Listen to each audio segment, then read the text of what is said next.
Let's talk about Shea Weber. He was a +3 against the Ottawa Senators on Tuesday night. I believe that was his best plus-minus total for a game this season.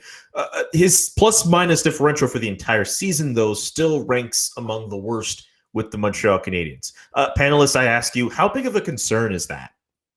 Plus minus is one of those stats you need to take with a grain of salt. But when everybody else on the team was a plus and Weber was -4 going into that game, just watching him play, never mind the plus minus, you could see he's been struggling recently, whether you look at the plus minus or not.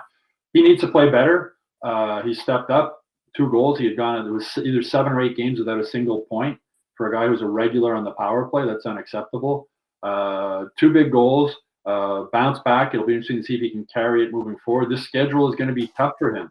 He's not any younger. They're playing every second night now for the rest of the season.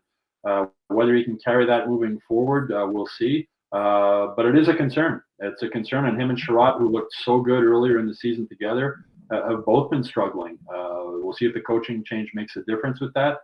But Shea Weber needs to play better. Carey Price needs to play better. They're the 2 big guys on this team, and if your big guys aren't playing well, it's hard to win.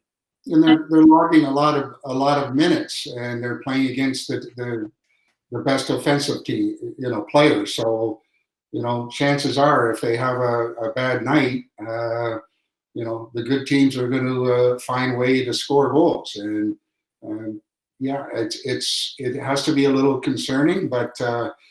Boy, oh boy, if I was playing and had a -4 rating instead of a -41 that I had, I would be obviously quite happy to be in that position. But he's the kind of guy. He's quite aware of that. He's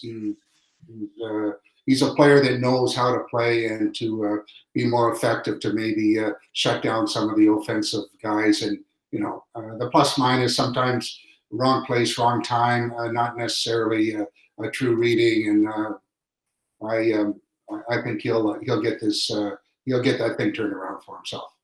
And it definitely is a concern when your captain of your team, one of the leaders of your team, are not playing up to their full potential. As I mentioned, Stu, he's 35. He'll turn 36 this summer, and he plays such a physical game. He's not a figure skater out there on the ice. So for him, it does have that wear and tear, and having this condensed schedule, especially now, I believe the Canadiens next time they'll have 3 days off in a row is in May. So that's the hard part of it. And I think he just has to find a way to adjust to the schedule and be able to get himself back to where he usually is, because they definitely need him. Hey, Rick, since we're talking about plus minus, you got to tell the story about the fan in Washington when you were playing on that absolutely horrible team who reminded you of your plus minus. Yeah, well, it was. Not sure if it was the year that we won 7 games or 10 games. It was one of our better years, so it might have been like 10. And I was playing on average 40 minutes a game, and it was getting a little ridiculous because every time I was on there, it was scored again. So I used to have a guy sitting in the corner on the way into the dressing room with a big sign, and every game he would give an update from -41. To in between periods, cross it off to -43. That's wrong. And ended up, at the end of the game -42. And I appreciated him following me that closely to the point where I said, okay, here to the stick boy, I got some pictures here, and I signed to my number 1 fan.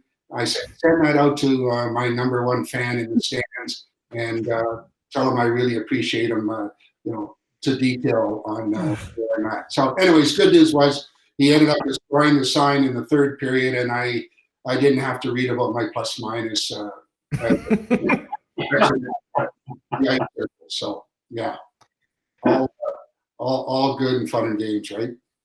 Yeah, absolutely. Rick, I appreciate the storytelling. Panelists, thanks for answering that question. And viewers at home, do you care about plus minus? Do you care about Shea Weber's plus minus? How big of a concern is it that he's among the worst with the Montreal Canadiens? Let us know in the comments section below, and visit hockeyinsideout.com to check out our full episode.